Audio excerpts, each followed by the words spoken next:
The coastal ecosystems of the North Atlantic are among the most vibrant and diverse on Earth. From rocky shores to deep waters, these habitats teem with life, home to countless species, each playing a vital role in maintaining balance. But these fragile ecosystems are under threat, and their preservation is crucial, not only for marine life, but for the health of our planet.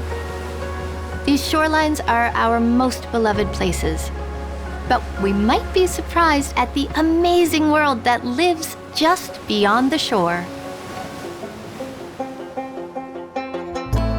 We are deeply connected to nature, from old forests to rugged coastlines, the tiniest wonders and vast open spaces. It's where we come from and what we share with all living things. It's time to rediscover the wild. This is Merigamish Harbor. It's very peaceful here today, but there are troubles in this precious ecosystem. Just off the shore in underwater meadows grows an unassuming but very important little plant that's in need of some attention: eelgrass. My name is Christina Börder. I'm a research scientist at Dalhousie University in the Future of Marine Ecosystems Lab. Christina and her team from the Community Eelgrass Restoration Initiative, or CERI, are heading out to Merigamish Island in hopes they can lend a helping hand. The CERI team is going to harvest eelgrass from a healthy bed today in hopes of replanting a destroyed eelgrass bed tomorrow. Eelgrass is an amazing underwater plant. It's one of 72 seagrass species we have worldwide. It's the only seagrass we have up here in the Canadian shores, and it's a very hardy underwater plant. It's not an algae. A plant that basically decided at some point a couple of million of years ago to grow into salt water and then live in the ocean. And it's an amazing ecosystem. Like, not very many people know about it, but it grows right off our shores. So you can go in the water, you can go snorkel and see it yourself. This little plant is a bit of a superhero.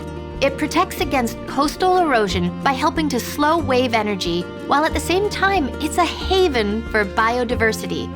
It contributes to better water quality and is one of the top carbon storage ecosystems on Earth. It's an integral piece of the puzzle in our resilience to climate change. Globally, we're losing football fields worth of eelgrass every day. So efforts like this one are important. Beautiful. Nice. Okay, let's get set up. So I think we get everything set up for you guys to work on the eelgrass when we bring it in. And in the meantime, until we have the first batch, if you two could go over and do the quadrats, and just do 10 quadrats each. Okay. My second diver, Kylie, who's helping out today, and myself are gearing up to go scuba diving. So this bed is just out of reach for snorkeling. We try to do the harvesting with a minimal impact on the donor bed.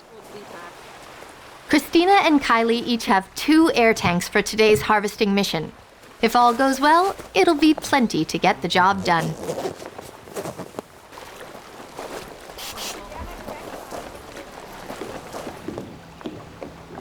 Okay, we got this. We are extremely lucky to still have eelgrass here along Nova Scotian shores. In comparison to Europe, a lot of areas in Europe have lost 90% of their eelgrass meadows. They are spending a lot of time, money and effort to restore them. Here we still have a lot. Protect what we have and restore what we have lost is what we really aim for.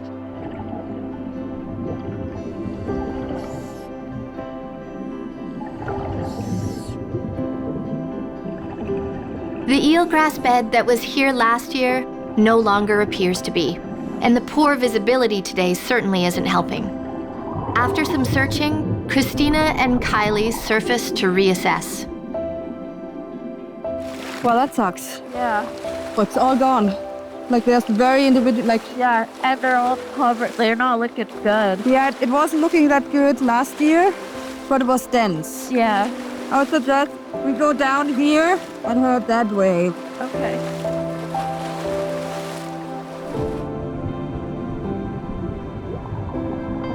After a long search, an eelgrass bed finally comes into view, sheltering and providing food for all kinds of marine life. This is a dense and healthy meadow, exactly what Christina wants in a donor bed. It took us the better part of an hour trying to find some. I haven't been around long enough here yet to know if this is a natural phenomenon that the eelgrass just moves in the bay, or if I have been some really negative impacts that caused it to disappear. That was a very stressful moment for us. Luckily, we found another part of the meadow further down the bay and found a lot of eelgrass there to harvest. The harvesting is welcome news for the team waiting on shore. I got some eelgrass. Only one bag so far? Yeah.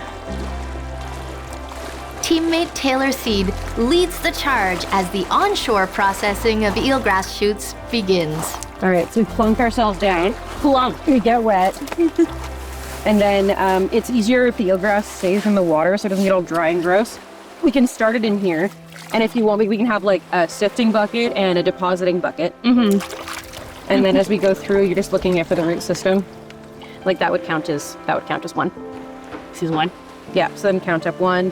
And even these little short guys are Yeah, good? as long as it has a root system. Okay.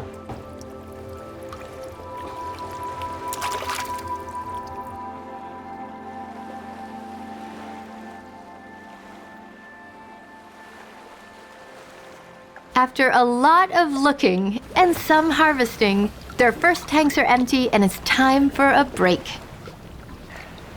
Visibility isn't that great here. It's like there's a lot of nutrients in the water to start with, a lot of sediment, and of course like us working with the plants and loosening up the sediment doesn't make it better. And there's a lot of healthy plants out there, and the sediment is fairly okay to work with, so we're gently loosening individual plants and then pulling them out and like smoothing the sediment again, and then bringing them back to shore where our team is busy, as you can see. We're just separating out all the different little eelgrass shoots and then cleaning them off, and then tomorrow these will be replanted at the replanting event. So it's tedious. We are waiting the final tally and count. I think we are approaching maybe hopefully 1,000. So I think if we can get another 1,000, we will have plenty for the community tomorrow. We'll just have a breather and drink some water, and then we'll go back out.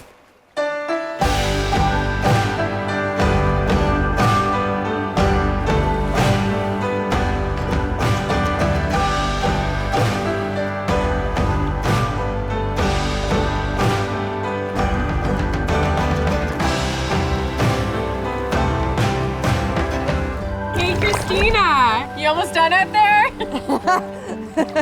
We got a good amount. How about you guys? Getting there. Getting there?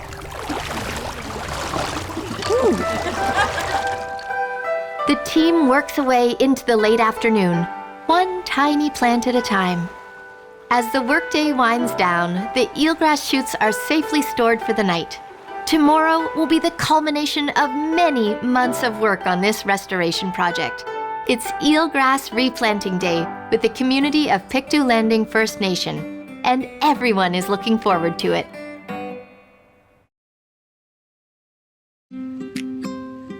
It's a brand new day, and Christina's team is getting ready for another trip to the island. While yesterday's goal was harvesting eelgrass, today's goal is replanting. But before they head out on the water, Christina does a final aerial survey of the planting area to get pre-transplanting images. Shall we? Taking off. Flying over the area back and forth so we can get photos of what the area looked like before we do the replanting, after we do the replanting, and over time we repeat that so we can see how the meadow grows. Did you plan the transect with GPS? Yes. That's yes, so I did, cool. yeah. We will stitch all the photos together and then have a very high resolution map. That's so cool. Yeah. I mean, it's pretty good resolution. And it's so clear today. So I guess next year or whenever you do this again, you'd see if it replanted in the area. Yeah, and I'm gonna fly it again after we're done with the replanting, so we can see the difference between before and after. And then ideally we're gonna repeat that at least once or twice per year. Right. A lot of preparation has gone into this effort to breathe life back into this eelgrass meadow. And today, it's go time. The community of Pictou Landing First Nation is coming together with the SARI team to help restore the ecosystem of this very important place. Right now, we're on what we call Miramichi Harbor. If you bring it up on the maps, it comes up as Indian Island, but we grew up calling it Mulgomich. I've been coming here since maybe I was born. Tina Kelly is the engagement officer for the Pictou Landing First Nation, and she's organized the team of volunteers here today. They've seen firsthand how climate change is impacting this coastal ecosystem, and they want to help. Things are definitely changing. This used to be covered in eelgrass when I was younger, and now I see none. It was everywhere. Honestly, when I was younger, I didn't realize the importance of it. I didn't like it at all, but now that I realize how important eelgrass is, it's a big deal now.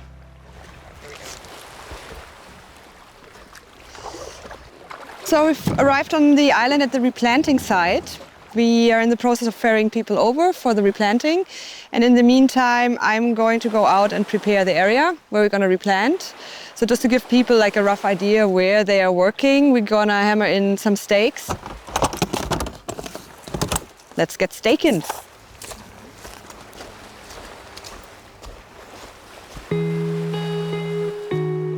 There used to be eelgrass here, so we have those anecdotal stories that people swam and they remember this being chock full of eelgrass. This is why we picked this site, and also the conditions are really good. The stage is almost set for replanting, but before the community arrives, the team needs to gather a different kind of data. The eelgrass is home to a lot of different species. We go out and we do the old-fashioned float in the water and count, but a lot of them are they hide or they swim away. So one thing that we use is a tool called environmental DNA that helps us track who is present in this bay. When any fish swims or crab is going about its day, all of these animals, similar to us on land, will shed DNA. We can track that by taking water samples and analyze them, and then it will tell us which species are present. So if there's a shark that swam through this morning, or there's a couple of lobsters hiding back there, we will know. And that is a really powerful tool to give us a better understanding of the overall biodiversity in the bay. Okay, wonderful. The community volunteers have arrived on the beach, and now it's time for it all to come together. Okay. Is everybody here? Good morning, everybody. Thank you for coming here. So we're part of the Community Eelgrass Restoration Initiative. The goal today is to get the core of a new meadow going. So this is what the eelgrass looks like. It has a root system, which you can see here, this orange-green with roots hanging off it. And then there's the green part, the green floppy part. So for planting, there's one main rule, which is the green goes up. If you do that, you're probably fine. So if you look over there, you see two dark stakes. This is our replanting area towards the shore. And everybody gets a quadrat. This is where the science comes in this year. So this quadrat is 1/2 meter by 1/2 meter. What we do is we take the quadrat, put it down on the marked spot, and then we want about 6 plants in each quadrat. And yeah, let's get going. Are we ready?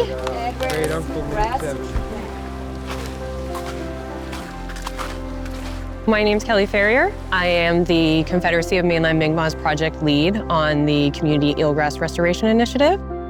My hope for this project is, first and foremost, that our replanting efforts are successful, that we've worked towards rebuilding this important species, and that further protections will be put in place to conserve it. I hope that the communities that we work with are also happy with our work and feel like it has, been impactful. Eelgrass houses cultural significant species such as American eel, American lobster, and tomcod, just to name a few. And these species are important as they're used for food, social, and ceremonial purposes. If we lose eelgrass meadows, Mi'kmaq communities could lose their access to these species for current and future generations, which would be very impactful to the education and culture of the future generations. I fished for 18 years in lobster boats. I've seen a lot of things. Seen depletion in all of our species, crab, lobster. It's getting kind of worrisome, to tell you the truth. Just said anything like this for restoration brings more life. It's a great thing. This is where our ancestors, I guess the Mi'kmaq people and Pictou Landing, have been coming for generations, since 1729 or something like that. So a long time. We have graves of over thousands of years on this island. It's probably going to be wiped out if we don't get this erosion under control. I think it really helps be a native community doing this, because this is what our ancestors have been trying to preserve, is our habitats and stuff. And so I'm sure that, they're looking at us and they're very happy with what we're doing right now. That's what I think. We owe our coasts. We owe to treat them better, and we owe to restore them as much as possible, to reverse a lot of the errors that were made in the past and are still being made today, unfortunately, and really start to treat more lightly. Restoring it is one of the ways to do that, to really try to counteract the negative impacts that we had and are having. Community is the key and really puts the heart in this project. What's good for our coasts is good for the people of our coasts. After an incredible day on the muddy Northumberland Strait, where an eelgrass meadow once stood, 7,000 eelgrass shoots have been carefully planted in hopes that a new, thriving meadow will return. Globally, biodiversity is declining, and restoration initiatives like this one are making a difference. A few hours away on the South Shore, this coastal biodiversity is what Hunter Stevens is all about. And you might well be surprised by some of the critters that are just under the surface.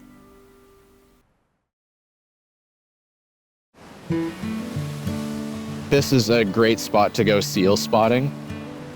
Where the land meets the sea is a dynamic ecosystem called the intertidal zone.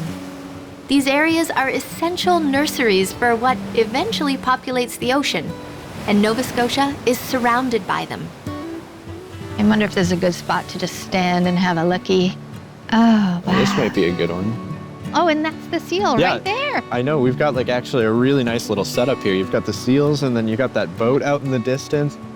Today I'm out with Hunter Stevens. He's a biologist with CPAWS, the Canadian Parks and Wilderness Society, who work to protect public land and marine environments. Hunter grew up in Saskatoon, but his love for studying the ocean has brought him here to Nova Scotia. So how does a kid from Saskatoon become an underwater expert? I learned to snorkel, and that really just captivated me, that there was this entire world that most people, they have no idea what sort of complex behaviors and incredible sights and species are living in a place like this. And so I decided as a kid really early on that that is what I'm interested in. I like seeing these things that very few people get to see and then sharing that with other people. You're making me want to ask, wait a second, but is this even science? It is science, it is all science, I mean, I am doing it for pleasure. Work, right? It is work, it is work, it's 100% work. I've spent hundreds of hours in the water now in the time that I've lived here. A lot of times I go in and I'm like, okay, I kind of know what to expect, I've seen it all, right? And then you just get thrown a curveball. Just a couple weeks ago, I actually did observe this hydrozoan, this jellyfish, that hadn't been seen or documented in Canada since 1964, as far as I can tell. Just that on its face, being the first person to see something in decades and getting to share that with everybody, it's a feeling like no other. And knowing too that while you're observing it, you might not see it again for decades. It makes that experience in that moment a lot sweeter.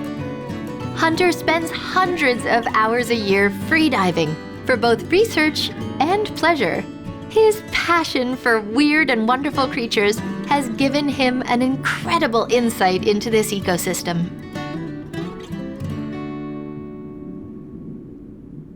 Right now, we are looking out onto a region of the ocean that's known as the Sambro Ledges. The Sambro Ledges is an area that is listed as potentially being a site for a marine protected area.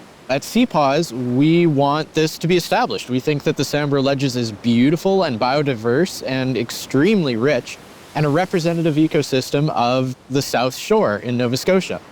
To help move things along and to help get this protected area established, we're going to be doing some snorkel surveys out here. Okay. And that's to create a catalog of all the different species and unique critters that use this habitat, that live here, so that we can show as many people as possible that it's critical habitat and it's worth protecting.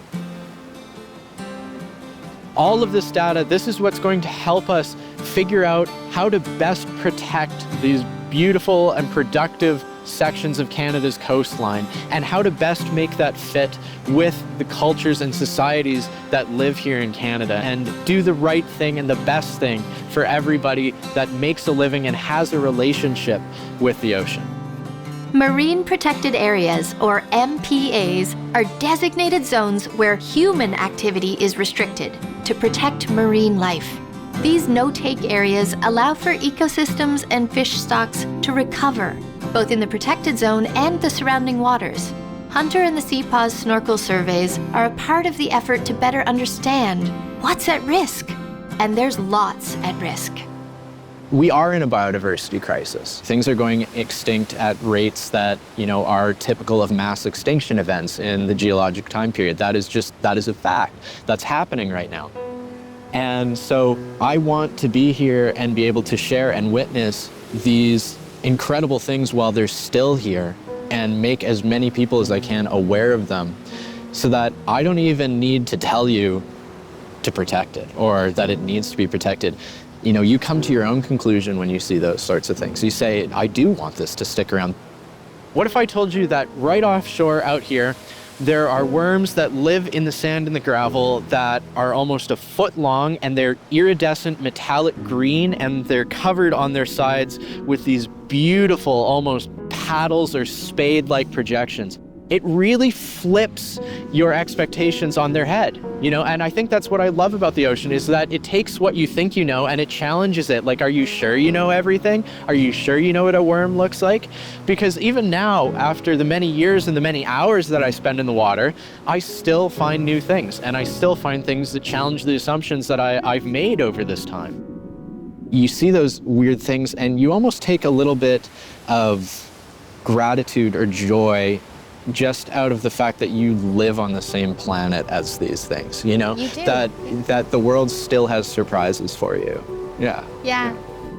There's a certain level of comfort that you get just knowing that no matter what happens to you, whatever is going on land, there's millions of these animals living out their complex lives, and they're really no different from us in that way. We say that we're so evolved, but human culture is still just a product of evolution, right? There's a universe of life out there, right on our doorstep, right in our playground. Things I'd never even imagined. It begs the question, how can we protect something that we don't know exists? Well, now that we know better, we need to do better. Without eelgrass, without these beautiful coastal ecosystems, the economy and the way that we live in Nova Scotia wouldn't be possible. It's incredibly important that people build those connections and understand what's going on in their coastal ecosystems, so they want to care. The natural world is everything. In our modern society, there's been a pretty big disconnect from this fundamental understanding. It's definitely time to get involved if you ever are. The ocean gives us oxygen for every second breath we breathe. We came from the ocean, so we rely on it, especially in a province that is so tied to the ocean for living. The more knowledge we have, the more informed we can be on the decisions that we make, including where we want to protect part of Canada's ocean. All of these things that we rely on, the seasonal availability of forage fishes or mammals, all of a sudden that's happening a different time of year if it's happening at all. You can't predict anything anymore. And that completely throws our society out of whack. It's like a Jenga game when you pull a block out of the tower.